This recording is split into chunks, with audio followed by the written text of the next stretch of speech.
Hey everybody, Frank Finance here. Hope you're having a wonderful day. Facebook is down 6% today, 40% for the month, and about 50% down in the last 6 months. So the real question is Facebook a falling knife? Is now a good opportunity to enter the name, or are you just going to get bloody on the way down? Let's look a little bit more into the different levels of support for Facebook moving forward. All right, in order to answer that question, I want to go over first my thesis on Facebook, or what it was about a month ago when they had their earnings call and they had some disappointing guidance for FY 2022. I went ahead and bought in thinking that there were going to be some short-term headwinds, and then their market would come in and pick up Facebook, and it would quickly rise to around the $275 to $300 range. That has since been proven wrong. I did have a sell side around $190, and that was mainly to say, hey, if no one comes in and sweeps in at 200, I thought 200 would be a more of a mental support for Facebook.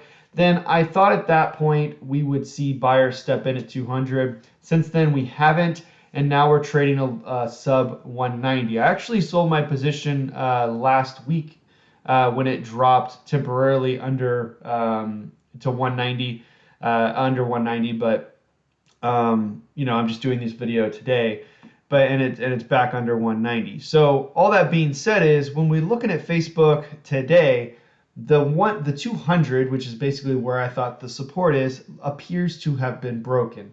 It doesn't look like we're going to get that support we thought we were going to get at 200, and now my thesis is pretty much blown out the window, or at least my original one. So where is an intriguing position for at least a more of a comfortable entry level for Facebook, so you're not catching a falling knife going down? So like basically what I did the first time. So what is the next level? So all that being said is I first thought the first one was at 200. Then it looks like the next one is going to be somewhere around 150, maybe a little bit above 150. And then after that, it goes back to 2018 where we had 124. Now, I think this pandemic low is probably a pretty good floor.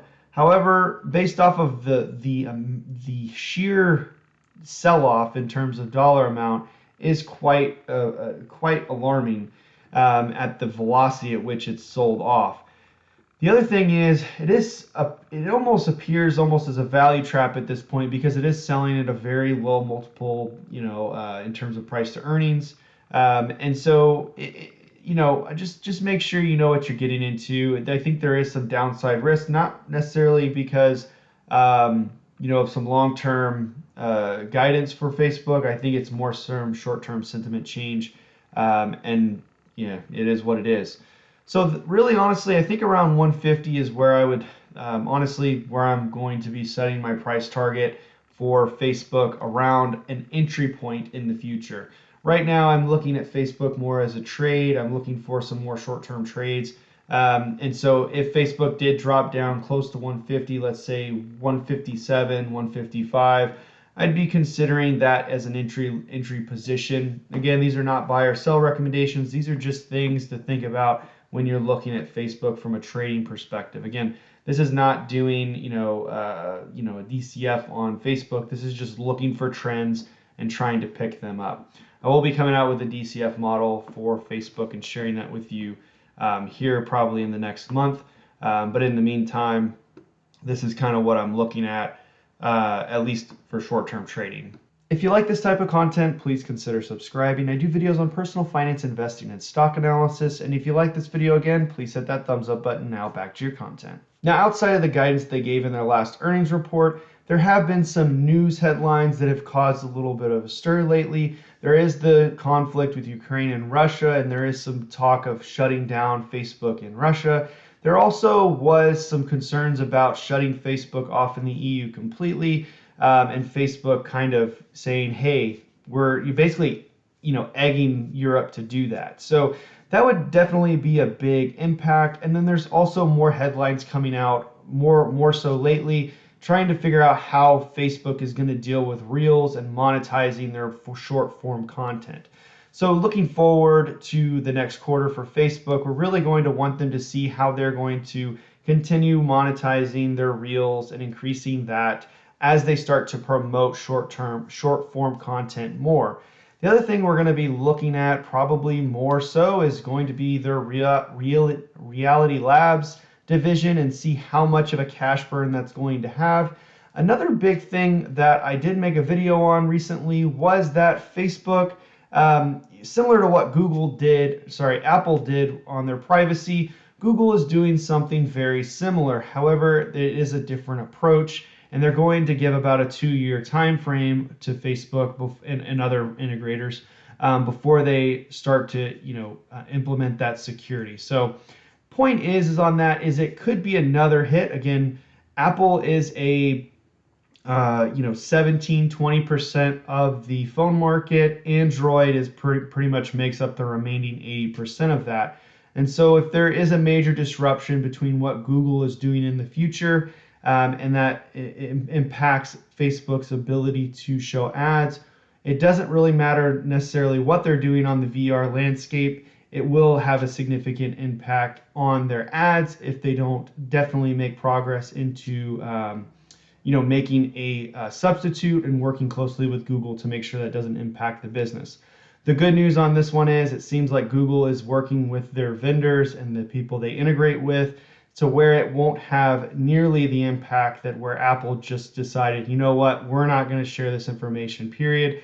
Seems like Google is going about it in a more collaborative approach that is going to be a little more beneficial for both parties rather than just a one-way Apple saying, look how good we are, and then screw everybody else. Now, out of those things that I mentioned, there's a few things that are in Facebook's control, and a lot of those things are also political in nature and things that Facebook can't have direct influence on.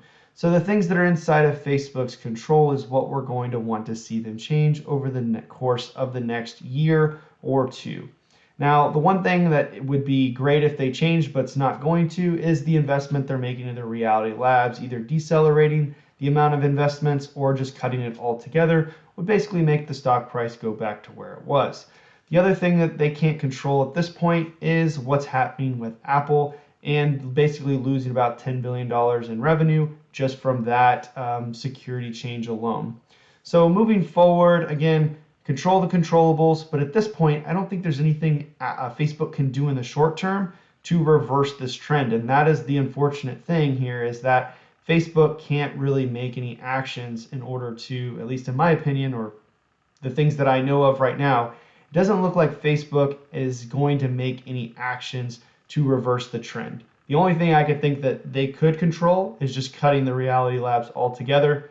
But as we all know, they changed their name to Meta to reflect the investments they're making there, and they do see that as the future, but in the short term, the stock is going to suffer because of it. Now, to wrap it all up, I do think Facebook could potentially be a falling knife at this point. It does look like sentiment towards the stock overall has shifted. It does not look like there's support going to come in at what I thought was the support level around $200, and the next support level is significantly lower. However, there are other things that are just seem crazy about the valuation of Facebook versus where it's starting to trade at and where it was going potentially, and it just losing a ton of market cap in a short period of time.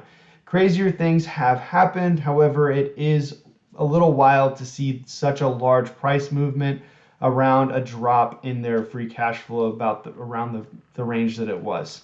So in the future weeks, I will be coming out with my DCF model for Facebook, as I mentioned earlier. So go ahead and, if you like this type of content, subscribe, hit the like button. Thank you so much for watching. I do videos on personal finance, investing, and stock analysis. Thank you so much for watching again. My name is Frank Finance, out.